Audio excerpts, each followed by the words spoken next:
Welcome, faithful viewers, to Breaking Diaspora Barriers, brought to you by the Zimbabwe National Anglican Fellowship in the United Kingdom. My name is Father Lameck.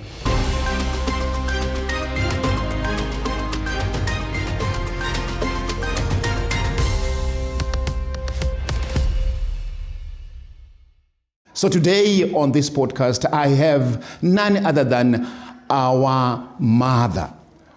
This is Mrs. Getrude Mupita, ni Mupambo. She has been our Mothers Union chairperson at national level in the Anglican Church in the United Kingdom. She is also an entrepreneur. She is a social worker. She is a wife. But more importantly, recently, I understand she is now a gogo, a grandma. May I welcome you, my Mupita, our mother, to this podcast, and may you welcome viewers. Thank you, Baba, and welcome viewers to this wonderful podcast, which I hope at the end of this session you all have learned something. I have to start from right to the beginning. Whilst you were in Zimbabwe, that's your roots and early life. What are some of your earliest memories of home and community before you left Zimbabwe? Well, where do I start? Zimbabwe was home, is still home, but now is a different home. In terms of my earliest memories when I was in Zimbabwe, I was born in Nyanga district, grew up very much around Nyanga district, and went to school in Manicaland. Primary school, a lot of primary schools in Manicaland, but high school at St. Augustine's Mission, which is one of the most popular schools in Manicaland at my time, during my time. So growing up back home, everything seemed okay. We were doing well. My parents were just ordinary working people. My mom initially was a housewife. My dad, on the other hand, was a headmaster for the longest time ever, for as long as I remember. In fact, I don't even remember him being a teacher. Growing up, I knew him as a headmaster. So I come from a background where there was a lot of guidance in terms of Christianity, and there's a lot of discipline as well, which was appropriate. So that's what makes me who I am today. So in terms of growing up in memories, then Zimbabwe has been a beautiful country. People used to call it the bread and basket of Africa. And we grew up pretty much having access to everything that we need, the basic amenities, food, education, health, everything was available to us. At no point did I ever dream that I would move from Zimbabwe. In fact, I don't think I had a passport up until mid-20s when I was thinking about relocating to the UK. That's when I actually took my first passport, because there was no need for me to leave Zimbabwe at that time. So yeah, all memories are beautiful. At what stage in your life did you hear about the outside world? You know, when people talk about the UK, it's like the country or the world of milk and honey. At what time did you hear about the UK? It would have been round about early 90s. That's when I think, in my recollection, there was a bit of an exodus in terms of nurses relocating from Zimbabwe to the UK. At that time, it was very much closed to nurses, pretty much. We thought that the UK was in need of nurses, so nurses were migrating to the UK because they had the skill set that the UK required at the time. So round about that time, but alongside the UK was also the people starting to go to South Africa to buy and sell things, and that had increased quite a lot. People going to Zambia to buy and sell things. But in terms of permanent migration, it was very much all roads were leading to the UK, and perhaps a little bit of the States, but more the UK than the States. You mentioned your dad being a head teacher, and you cannot remember knowing him as an ordinary teacher. That he must have inculcated in you a lot of discipline, isn't it? Definitely. He would discipline you even without talking to you. So you are coming from a place where you know you can't do this because it's not allowed, and that's it. You don't ask any questions around that. And you would know that the expectation is you excel this way, and there is no gray area around it. So I found that, I know it may younger people nowadays, they may have a different view about it, but for me, I think that was appropriate. It wasn't cruel, it shaped us, it made us who we are, it prepared us to face the world, be it in Zimbabwe or elsewhere. It did prepare us to face the world. It also helped us to excel educationally, because you would know his expectations. So for example, he would come into my class. By the way, I was learning at a school that he's the head teacher, my head teacher. Oh my God. So he would come in my class, and he'll be like, he walks in, the first question that he asks is directed to me. If you don't get it right, it's not okay. So he would ask things like, what is horizon? And he expects me to answer that. And I'm in a landlocked country, I've never seen a sea, I don't know what horizon is, but I'm the headmaster's child, I have to get it right. That helped me to, focus and to read and research things wider. How many were you in your family? There was 7 of us. We lost 1 sibling, and there's now 6 of us. And we all did very well in school. We managed to sort of get careers out of the education that we had in Zimbabwe. So I've got 2 siblings that live and work in Dubai. I've got, there is 4 of us here. So all of us are no longer living in Zimbabwe. Okay. You mentioned St. Augustine's. I know very well that people talk about St. Augustine, so they say. Yeah. And if you didn't learn at St. Augustine, you are not educated. Yes. You must have been very proud of that, isn't it, during your days? Yes, we were very, very proud of that. It was almost like it was an expectation that we all go to St. Augustine's, because that was my dad's preferred school. So he would take you for the interview. The interviews were tight. He would take you for the interview, spend the whole day with you interviewing, and it's unspoken rule, you have to get in. And you will get into St. Augustine's, and it was a position of pride and privilege, because there would have been a lot of people who would want to go to St. Augustine's, but because they are not able to get through the interview process, or perhaps their parents cannot afford that, they were not able to get it. Now, what was your dream job when you were still in Zimbabwe? I imagined doing something very different. I hoped that I was going to go into business studies and maybe get into the corporate world. That was my dream. But alas, my dad was a headmaster. I had to be a teacher. So I ended up training as a teacher, and then became a teacher in 1990. I was qualified as a teacher and started teaching in Manicaland. And I finished my career as a teacher in Marondera, where I was teaching at Nyameni High School. Which college did you go to for your teacher's training? I went to Mutare Teachers College. Okay, that's fine. Now I can understand the discipline has been part of your life all the way through, from your dad being head teacher to yourself. But there came a time when you said, okay, fine, other people are crossing the ocean, and let me also find means and ways of maybe navigating my way. What is it that prompted you then to say, I now need to think again, I want to cross the ocean to follow other people, When did that happen, and what had happened? So it actually, I think my mom has a lot to play in all of this in terms of motivation, because she has been a grafter, she's been a really hard worker. Whilst my dad was doing his teacher training, going into his being headmaster, my mom was a housewife, but she decided to train as a teacher when I trained together with my mom, so we finished in college together. That's how motivated she was. Children born, children brought up, everybody doing their own thing, and then she went to college with me, we trained together. So that background of seeing a woman who works hard and trying to look after their family the best way that they can, and knowing no limits in terms of progressing and exploring different things, that's what motivated me. But also we were now in a position where the economy had gone haywire in Zimbabwe, and I was looking at my situation at the time, thinking as a teacher, we can't even afford to buy enough food, we can't afford to pay the bills, things continue to deteriorate, and thinking, what can I do differently at this point? So now that would have been around 2001, I decided it's enough, we have to up and go. So where do we go? At the time, the UK still had more opportunities, their borders were still open to Zimbabwe a bit more, so we decided to come to the UK at that point.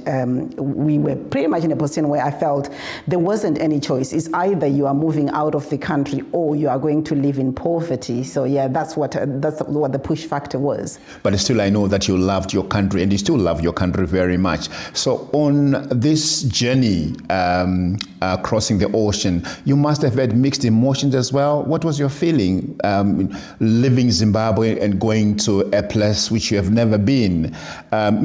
Emotions, sometimes fears, sometimes excitement. What was in your mind?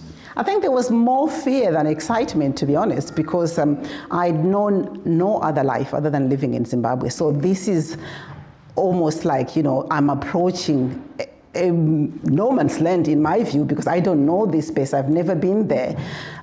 So actually, it was my first time to be on board a flight. So I'm facing a challenge of getting out of the country. But not only am I getting out of the country, I'm flying, and I have to map out my directions to get into the UK. What does the airport look like in the UK? The only image of airport that I had was to see other people off at Harare International Airport. So now to actually leave that and get into Heathrow and thinking, what does the airport look like? What are the immigration officers going to ask me? Am I going to be able to get through? And when I get through, what am I going to do when I get there? Because you're thinking, I am a teacher, so am I going to be able to teach the British children? What do I do when I get there? And remember, I'm leaving a 9-year-old girl in Zimbabwe at the time, and I'm not sure when do I come back to see her? Am I going to be able to take her to join me in the UK? So all of those were fears around me. I remember packing my bags, and I used to like to listen to Westlife, this young band called Westlife at the time. And there was a song called I Swear I Won't Cry. I was singing that song. I'm saying I swear I won't cry, but I'm crying in that process, and I'm packing my bags thinking, oh my God, I have to leave my child. But I had to confront those fears because, I felt that there was need to, in order for me to give this child a brighter future, I have to do it. So now, once I had crossed the borders, a lot of fears. Walking in, it's in the middle of winter. I arrived on the 25th of December, so on Christmas Day. Just before you arrive, what words did you leave with your daughter? I always want to know, because it wasn't easy for you. What did you tell her? Did you tell her where you're going? I told her where I was going, and I had said to her that I'm going to try and make it happen for you to join me. However, if that doesn't happen, I'm coming back in 6 months. I'm going away for 6 months. We are going to buy a house in Borodo or wherever, and I'll buy that house, and I'm going to come back. If it doesn't work for you to join me in the UK, that's what is going to happen. And you're hugging her, you are comforting her, you're reassuring her, but deep down, you're it's crying, empty, because you don't know whether you're going to fulfill those promises that you're making or not. So you feel a little bit empty.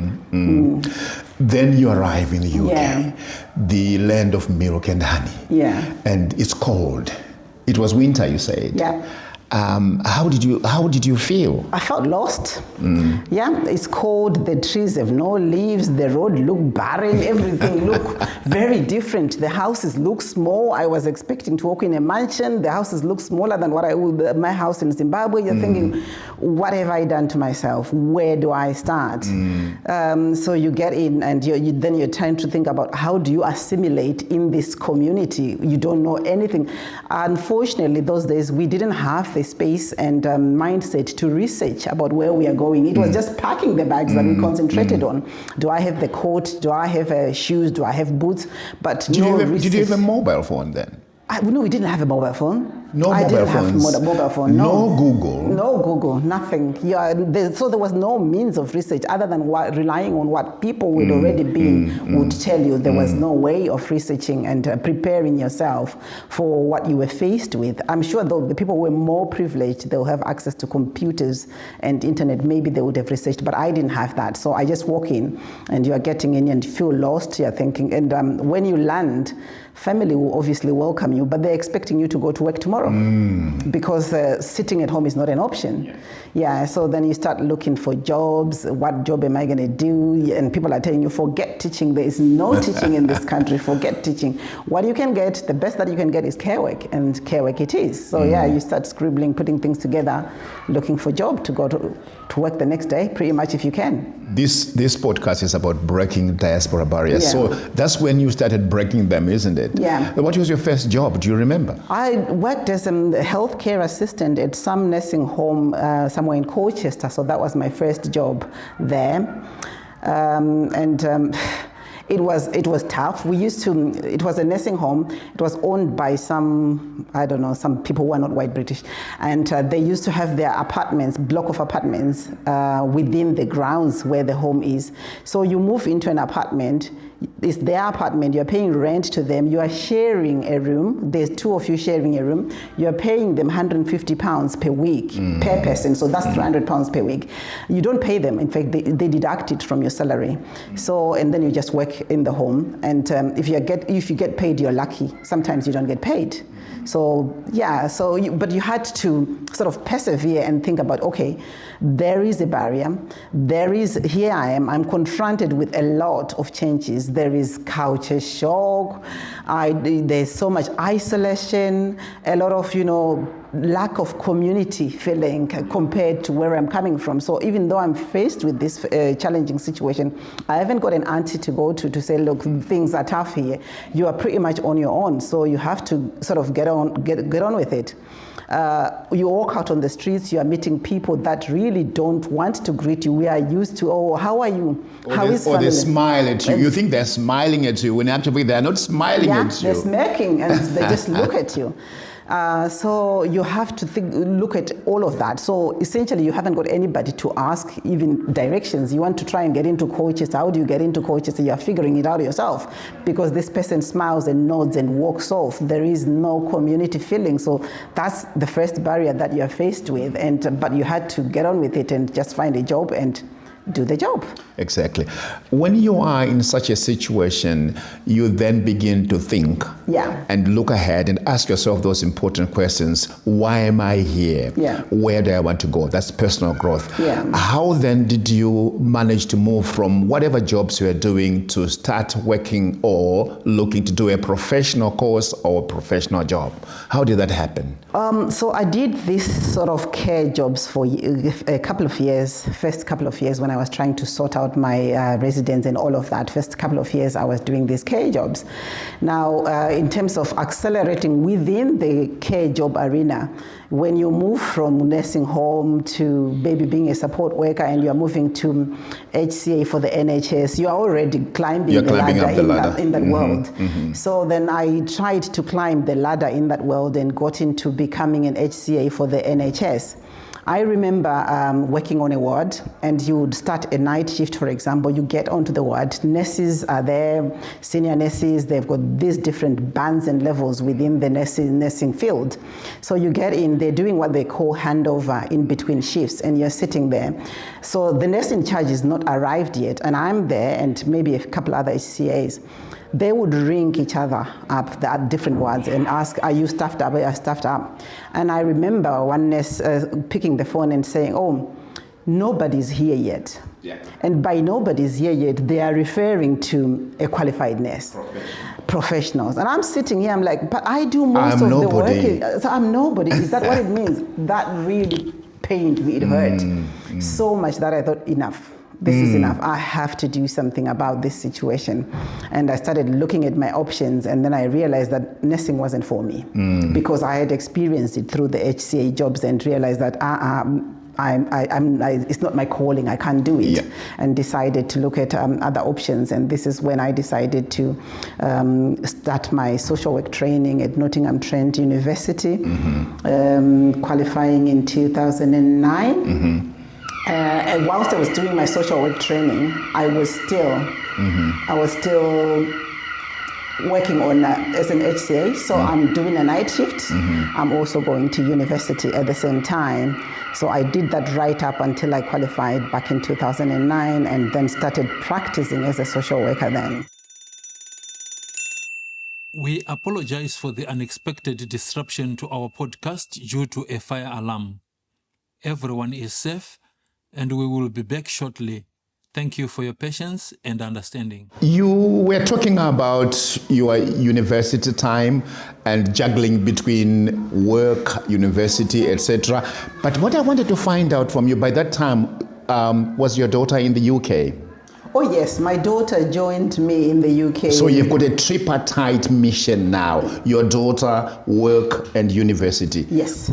This is where I want you to explain to someone who is listening now, so that they can understand it can be done. Of course, it can be done. So yeah, I had my daughter, she joined me about 2 and a bit years after I had arrived in the UK. So it wasn't too long compared to other people's experiences. So at the time that I'm doing university, I am also working, and I'm also looking after my daughter. And I was a single parent at the time. So I was juggling all of that with what I'm trying to say here is it can be done. It's hard, but it can be done. Remember, we are also now in a place where you can't leave your child alone for prolonged periods. So you are also thinking about, how do I make sure that my child is safe whilst I am doing my uni, whilst I'm doing work. And you are in a community where you are isolated. You haven't got a community around you. So it had to be, working with other people, meeting people from church, making sure, you link up. I linked up my child with people of her own age. We linked up with parents with children of the similar age and tried to support each other at the time. And we didn't have much access to mobile phones, and we used to have landlines. And I remember that you used to call on a landline, and when it's about an hour, you hang up and you call again so that you don't get charged. I know that. Yeah, so we would make sure that we set up our children so that they communicate with each other. When we are working, they are ringing each other up and keep each other company. What habits or practices then have helped you to keep moving forward when faced with setbacks? Because I know that when you are working and you're going to university, there were loads of moments where you found it very difficult, but you kept on going. How did that happen? Who motivated you? Did you have a champion of some kind, or it was your own initiative, or you were still thinking about what your mom told you? Because she was your biggest inspiration. Yeah, so it was a combination of all of that, what my mom told me, and then getting into doing all of this. And I think I was in a privileged position because I had my brother who had already settled in the UK before I did. So he had sort of mapped the pathway for us because he also went into social work. He had young children at the time and all of that. So I had something to copy from. So I would say, the community around me was also a motivator, because if you are sitting around with people who are just negative, who don't have aspirations, who look at life in a negative way all the time, you are bound to sink. It's about having people who are inspirational around you and look at what they have achieved and think about what can you copy, what can you do to achieve what you want to achieve for yourself. I think you've already touched the most important point here, because your viewers obviously, or our viewers, will be in a position to learn something from what you are saying. Because my next question was, what word of advice would you give to those who are moving into this country, the young generation of today, when they are faced with all these difficulties? What should they do? You're already telling me a lot in terms of the friendships that you have, and also maybe the communities that you almost spend most of your time.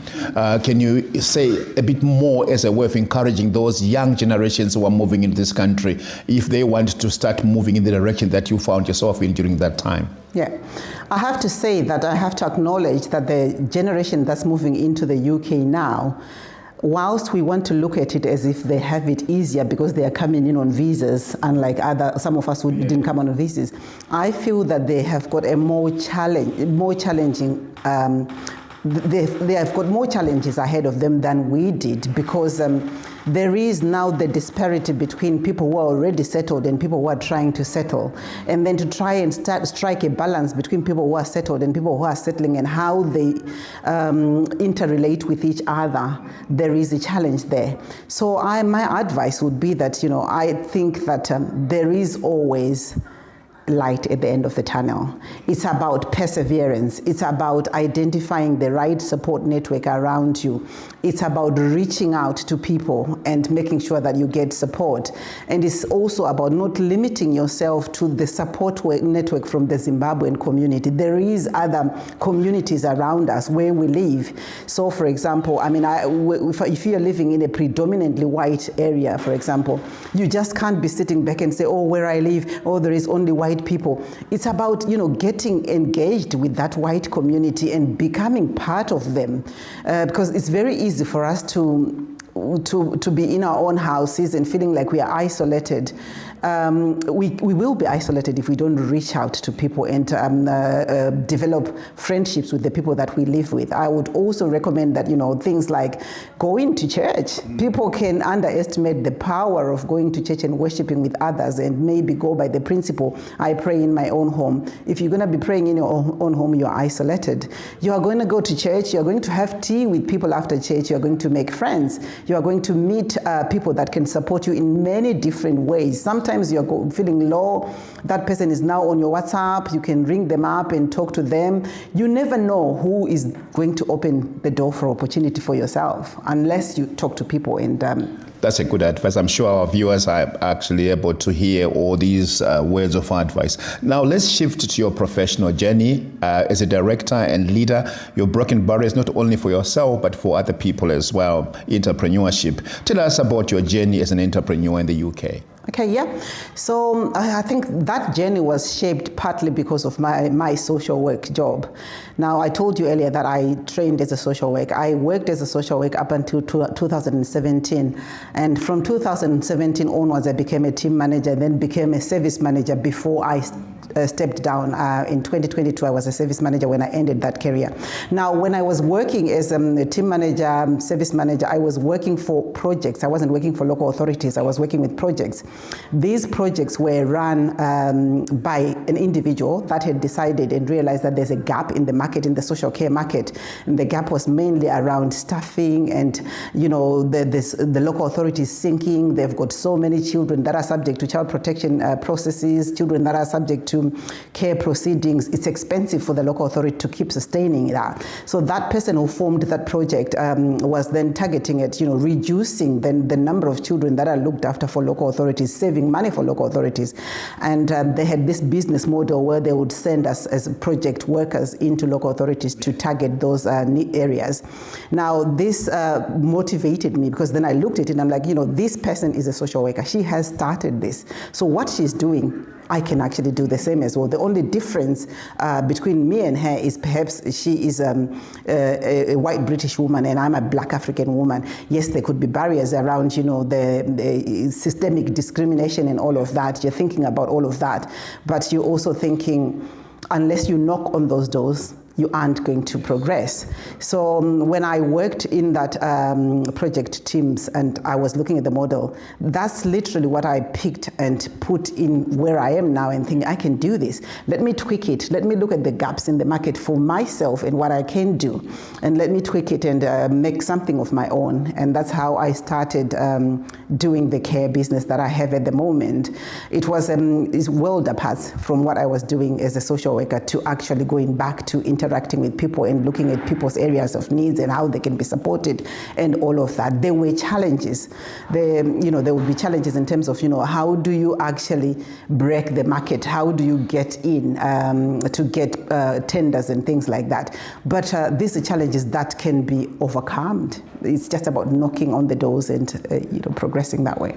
I've been listening to you earlier on when you're talking about your time in Zimbabwe, yeah. And after probably your high school, you wanted to do business studies. Yeah. Is this something that's ingrained in you, or this opportunity is something completely different? Because I can see that something was already brewing in you that you wanted to do business at a very tender age. Yeah.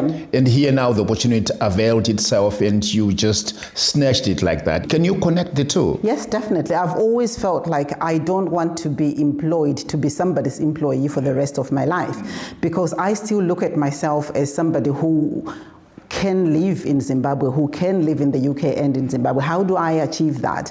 I need to have some flexibility. Financially, I need to have some flexibility work-wise.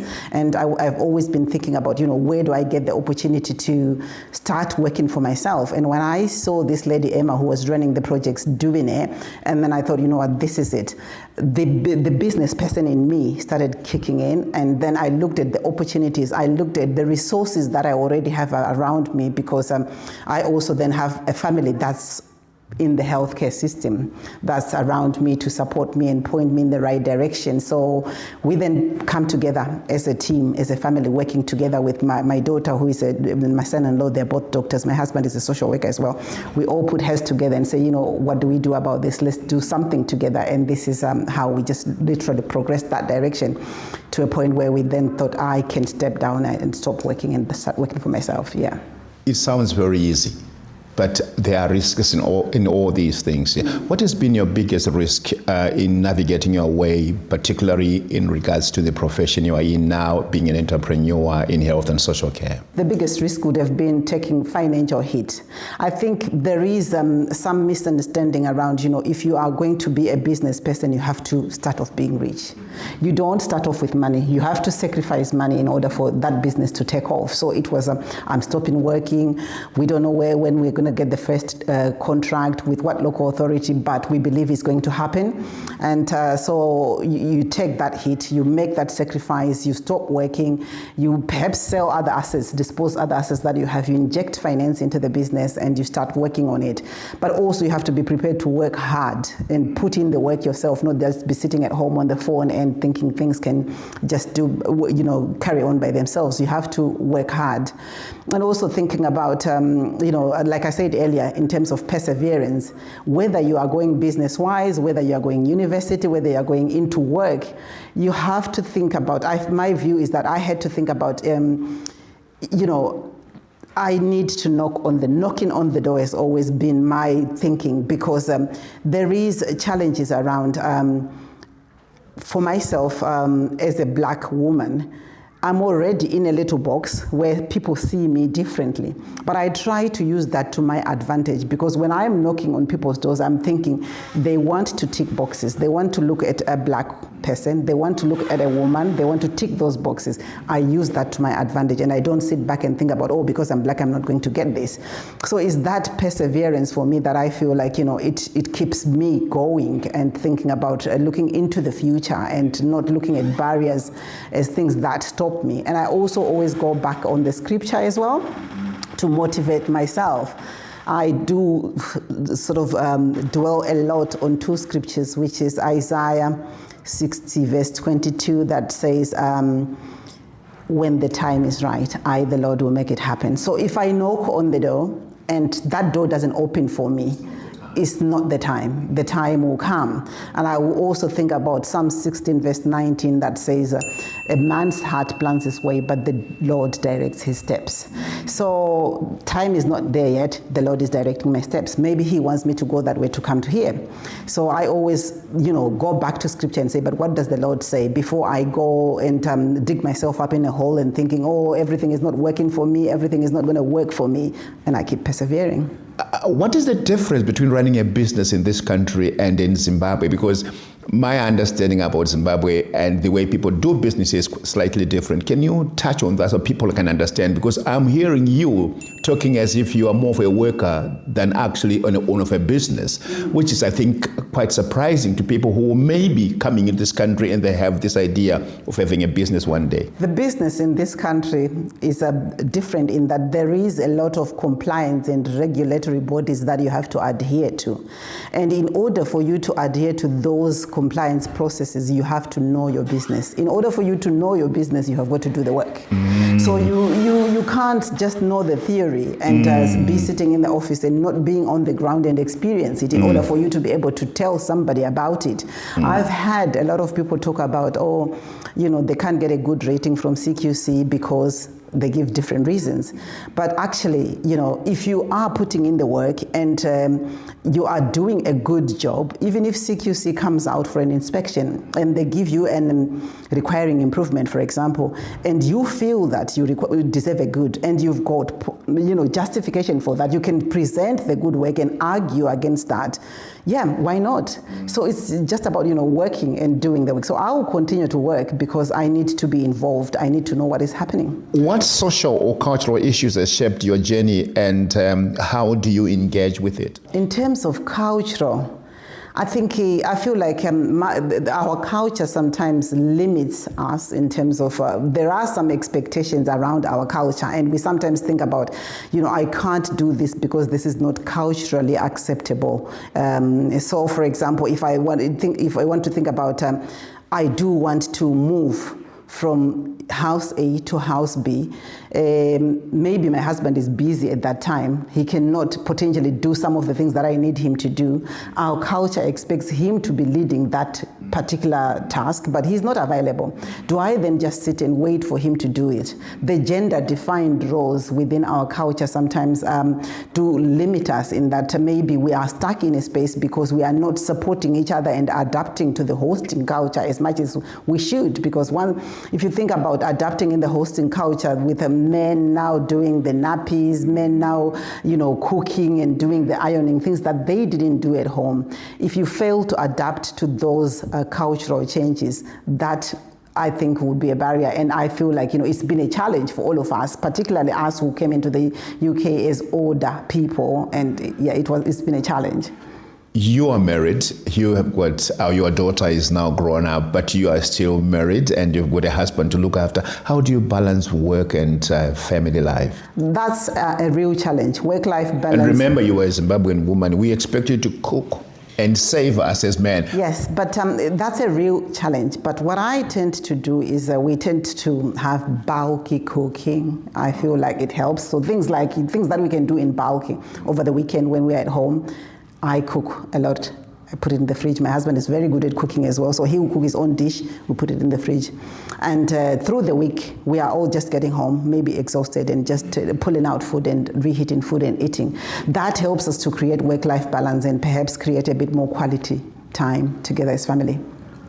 Well, if I understood you well, it's shared responsibilities as well. Yeah. And I'm asking this question because there are people who probably are stuck in a culture that probably enables them to think that I cannot cook, I cannot make the bed, maybe I'm a man or whatever. But the shared responsibility in diaspora helps you to progress in the direction that you are intending to, because life here can be hectic. Yeah, definitely. In what ways have you managed to build bridges between your homeland and your life in the UK, since you said that you did this in order that you may be able to go to Zimbabwe, be on holiday and come back here? We continue to invest as much as is reasonable in Zimbabwe, preparing for that time where I feel like, it's time to go back to Zimbabwe. So we continue to do that. We've never abandoned Zimbabwe as our home, because whether you like it or not, if you are in Zimbabwe, you're going to feel you're at home. Whether you've got the citizenship here or not, the reality is that you were born in Zimbabwe, you're a Zimbabwean, and you feel at home in Zimbabwe. In fact, that's how I see it. So yes, I continue to think about, how do we invest and make myself comfortable in Zimbabwe should I relocate to Zimbabwe permanently, but also being mindful that we've got grandchildren that are now being born in the UK, so how often am I going to be in Zimbabwe for? So investing within reason, and also keeping connections, particularly with my home, where I was brought up in the Bonda area. I still have got very strong connections with the church, with the community there. As a Christian, where do you see the hand of God in all your achievements, in everything that you have accomplished in this country? It's all over. It's definitely all over. I feel, my sisters, some of my sisters, they've got different views and different perspective on, my Christianity and all of that. So actually, they laugh at me every time. I'm like, oh, if I'm about to fall and I don't fall, they're like, you're going to say, thank you, God. Yes, I'm going to say thank you, God, because that's God who's done it for me. So I see the hand of God written all over the place, because I believe in listening to that inner voice that comes to you at each and every point, whether you're driving home, whether you're working. I don't believe in me being clever and making decisions in isolation, but I believe in listening to that inner voice. And whatever I do, I always feel like it's the Lord that has directed me to do that. Yeah, so I will never be able to separate what I do and what I achieve from the hands of God. You've just handed over, this lovely baton of leadership as ZMU, Zimbabwe Mothers Union National Chair in the United Kingdom. How do you feel now? I feel relieved, because it was hard work, it was a lot of work. So in that sense, in terms of the physical limitations and whatnot around the actual physical work, it's a relief. Yeah, but I also feel happy that I feel like I've handed the baton over to somebody who is going to carry the light forward. And I feel like, we are going to be able to continue to work in the background to support the now chairperson of the Mothers Union to continue to carry the light on. And I feel like, I have got dreams about, where I see Mothers Union in the future. And I hope, I feel like, it's not something that can be done and accomplished by one person. You pass the baton on, somebody does 1-2 steps and passes the baton on, and I can see that happening. So I'm grateful for that. What was your greatest achievement as Mothers Union president during your tenure of office? It's very difficult to pick out the greatest achievement because I feel like we did achieve quite a bit by God's grace. We did manage to do quite a bit, but I do feel like the highlight of it all for me was the Turkey pilgrimage. It was a very daunting plan for me because sometimes we think about, look at things and think about what we can do as human beings and how we can plan and achieve things as human beings. You look at the demographics that you are taking out of the country to take into Turkey. Some are on walking sticks, some need wheelchairs. You are thinking, this is a pilgrimage. Did these people think that we are going to walk? Do they know we are going to walk? And in my head, I'm already limiting God, thinking about whether they are going to be able to walk and come back. But we are very grateful because we managed to go through the whole journey, 7 days of pretty much walking every day, and brought those elderly ladies back home in one piece. Some of them actually even came back fitter, whether it was through exercise and it's God's grace, or a combination of both, depending on individuals' views and beliefs. I'm still grateful that we managed to come back in one piece, and I think that was the highlight of it all for us as a committee. As we have this interview, there may be a woman or Anglican woman sitting in their house in the comfort of their own home thinking, is it really necessary for me to be part of the ZMU or Mothers Union? What word of advice would you give to somebody who probably feels, well, I'm in the UK now, why bother? What are the incentives? What's important about becoming a member of the ZMU? Firstly, I think it's very important to fellowship with others that identify with you and your culture. So that's a starting point for us as ZMU. And then secondly, I feel like, if you come and join, if you are out there and you want to come, you're thinking about joining Mothers Union, you may be thinking it's not worth it. You will be very surprised because there is a lot that Mothers Union has to offer. We have seen a spurt of growth since we had a bit more influx of people coming from Zimbabwe. We have grown significantly over the past years, and we are hoping we'll continue to grow. And in terms of, the age groups, we have right from 20 to 90, we've got that sort of demographic within that group. So everyone will benefit from others. The moment you hit that door, you're going to benefit from others because we all have different skill sets and different things to offer, really. It's a beautiful place to be. Okay. I'm sure you're giving us this demographic because there are people who look at the Mothers Union and think it's actually a group or guild of old people. And their way of thinking is, if I join it, will I be able to make friends with such old people? And you are making it very clear that indeed you will always be able to find your peers if you come and join the ZMU in the United Kingdom. That's okay. How do they find out? Where are you on website? Yes, we are on website, on the ZINAFE website. There will be a hyperlink for the Mothers Union, and the ZINAFE website will also tell you about the various ZINAFE branches. Each ZINAFE branch has got a Mothers Union branch within each ZINAFE branch, so there will be contact details on that website. Oh, that's good. That's great. Where do you see the Zimbabwe Mothers Union in the UK? Where do you see them in 10 years' time? That's an interesting question. But I think, in terms of growth, I think we are going to continue to grow numbers-wise, which is great. I think we are going to continue spiritually. We have seen the journey already. The trajectory is looking very, very positive spiritually. By God's grace, I think we are going to get there. I've talked about demographics earlier. I think it's fair to say I've got this in my dream that one day, I look at Mothers Union as, if you think about the theory of sets, mathematical sets. I look at it as the one big set, that's the Mothers Union, the big circle. Within it it is my hope that at some point we will have a structure that allows us to form subsets. And within the subsets, I'm thinking we are still under the same constitution, no change of constitution, but I'm thinking within the subsets we'll have maybe a group of people who are aged, I don't know, 20 to 30, and another one that's age 40 to 60. I say this because I feel like now as we grow as a guild, we're beginning to see differences in needs of our people. Yeah. We've got the people who are under 35 who are talking about children and childcare, that kind of thing. They need their space to talk about that. We've got people who are over 40, 45, 50 who are talking about menopause and all of that. They need space to talk about that. So I feel like, in future we'll probably have that structure. It is still things that we cover already, but I feel like in future maybe we'll have a defined structure like that, given that we now have a lot of mother advisors who have different expertise and can now feed into these different groups and support individuals and become more person-centered. But we are doing a lot of hard work in the background, and I hope that also will continue to connect with our Zimbabwean community. We are already linked with the Zimbabwean community, and hope that in 10 years' time we will even have bigger connection. Do you have, is it part of your plan, just as not yourself, but as that that one day you may actually have a trip to Zimbabwe? Yes.